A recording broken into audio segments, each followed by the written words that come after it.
Hey guys, Karl with Trace Media Co. here, and today I'm going to help you make your videos look like this. And I also need to get a haircut.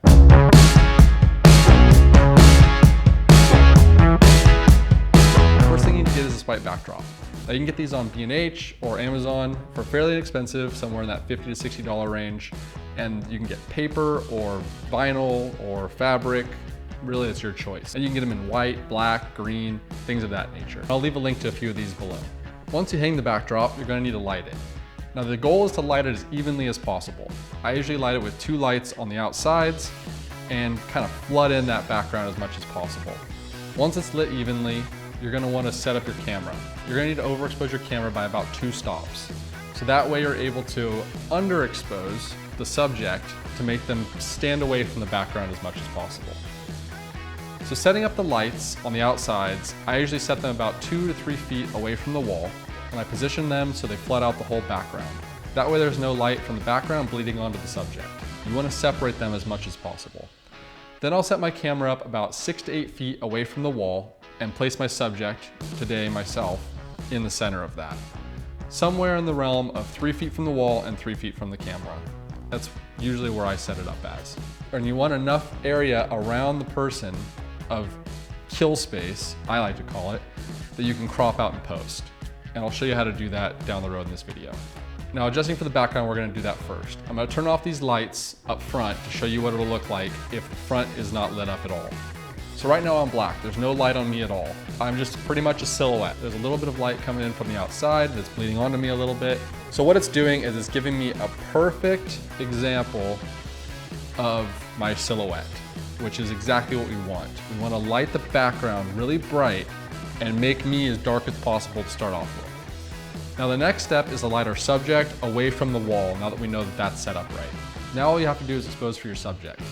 I have a main key light coming in from this side, a light coming up from underneath to get any shadows from here and light up my hands a little bit. That's just a personal preference. And I have a fill light coming in from this side over here. Now you can see I've got shadows on my face from these lights. I have them all. I have all of them. All of them have some sort of a diffuser on them right now. I have this one with an umbrella, this one with a little diffuser on it up top, and then the one up here has another umbrella on it. So I'm diffusing the light as much as possible coming to me. And I'm lighting it very soft to make sure that I'm not overexposed. And you can fix some of this in post. Now this is a good time where I'll say that you probably should be checking your white balance. I like to set my white balance to the lights I'm using. All the lights I'm using right now are a 6500 Kelvin temperature. So I'll set my camera to 6500 in my white balance. I don't like to use auto white balance because you have a lot of variables there, especially if you're using different types of lights. It'll fixate onto one and it'll make your image too warm or too cool, and then it's hard to adjust that white background accordingly. So let's turn that white background on. And see how it looks again with me properly exposed right now and the background blown out. All right, so you can obviously see now that with both of the light setups turned on, the background's blown out, I'm properly exposed, and it looks pretty good, I think, personally. Now, one of the things you need to focus in on the most is that keeping your hands somewhere in here, because if you don't and you go out here, you'll see that my hands are outside of the luma. So I have no hands right now because they're outside of where I have it all cropped in on. So if someone's out here waving their hands around, you're gonna see a big difference in the way the video looks. So you're gonna wanna make sure that the person or the subject that you are shooting keeps their hands somewhere in front of them, close to the sides, doesn't raise the elbows up too far to make sure you don't go outside of that area. Now let's jump into Adobe Premiere Pro and we'll show you how we make all this stuff happen. All right, welcome to my desktop. We're gonna go down here and open up Premiere Pro. And first thing we're gonna do is make sure I'm on the right sequence. Drag this all the way over, go up to the top, and drag my pre-selected clip down onto my timeline. I'm gonna put my video in the second area. Now I'm going to go over here and I'm gonna type in, oh wait, you know what? I should probably do this first. I'm gonna go down here and I'm gonna scale my image or my video up a little bit to get it past that elbows. You can see the wood underneath next to my elbows. So we'll scale that up a little bit and push me up, drag me over a little bit, center me up. All right, now we'll push this back a little bit so I can have a little more space to work with when I make a mask. Let's go over and get our Luma key. So we're going to go down to new item and color matte and make sure that all of our video settings are the same.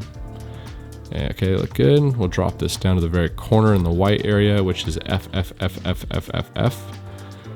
And we'll hit OK. I'll call this white matte. I think I spelled that. No, I don't know how to spell. Oh no, it's spelled right. Okay. And we'll hit OK. And we'll drag that down to our timeline. Put that underneath at first, drag it to the length of our clip. And we're going to, we could drag it from up top, but I'm actually going to do Option click. And it's just basically copying it and pasting it in one click. We'll put that above it. And you can see out here, I turn the eye off and on, and that kind of puts the white matte over the top. So I'm gonna leave that off or put the eye on for a second.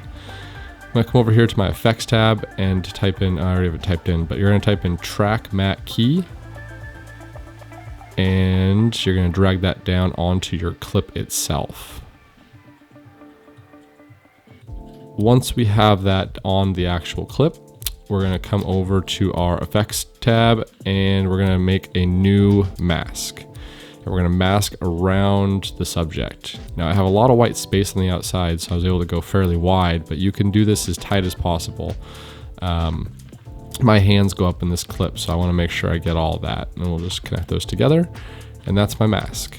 Now over here, we're going to make the mask for video 3, and we're going to click on 3, and then matte alpha, you can leave that matte alpha. We're going to reverse it and invert it, and now you see that the white space is filling up the rest of the screen.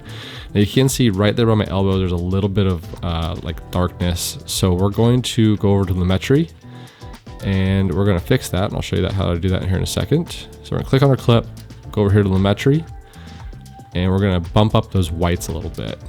Just a little bit. Now it did make my face fairly bright over here on this side, so I'm gonna turn those highlights down a little bit, and that should kind of cure that in a sense. That looks pretty good. The playback's kind of slow and boggy, but it looks pretty good. So now that I have that done, let's just say like you have all this space around you, but I can move my subject around in the screen anywhere I want it to go.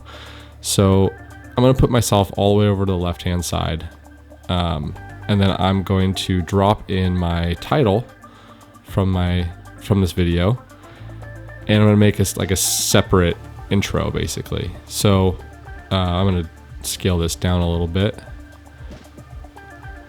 Yeah, that should do it. Okay, we're right in the center, so we're going to scale it down a little bit more. And whoops, too small. We're going to go to 3.5, not 0.35. And we're gonna move, oh, whoops, I'm gonna move this over to the corner. Now that we have it moved over, we'll scale it up a little bit more. That way it's not in my hands or touching me at the moment. So that looks pretty good. Yeah, so that's kind of what I'm talking about when I say you could do like different types of text titles and things like that. Or if you're giving a presentation on something, you could have it pop up next to you in the white area and it'll look pretty clean, I think. So now that that's all pretty much done, that's pretty much how I do all of these, white backgrounds for customer stuff and anything I need to be done. So I might play with this a little bit just to kind of scale it up, scale it down, move it around. But yeah, so that is pretty much it. Now we'll take you guys back out to the regular video. Now that's pretty much my whole setup for white background. So everything for the background was about $100, depending on what you purchase. There are full kits on Amazon. They go for somewhere in that $270 range. They include everything from key lights all the way back to the background. It's usually a curtain with a couple lights on the outsides. I'll leave a link down in the description for that. And if you guys have any questions, feel free to leave me a comment and I'll be sure to answer it as soon as I can. And be sure to hit that thumbs up button if you enjoyed this video, if you got something out of it, and maybe even subscribe if you want to. Again, no pressure. Thank you guys so much for watching, and we'll see you guys in the next one. Peace.